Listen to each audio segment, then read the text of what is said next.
お客様にお知らせいたします。ただいまこの列車、踏切に進入してきた車と衝撃いたしました。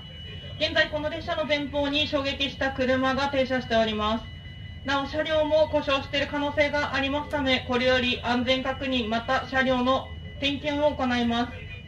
運転再開まではかなり時間がかかる見込みです。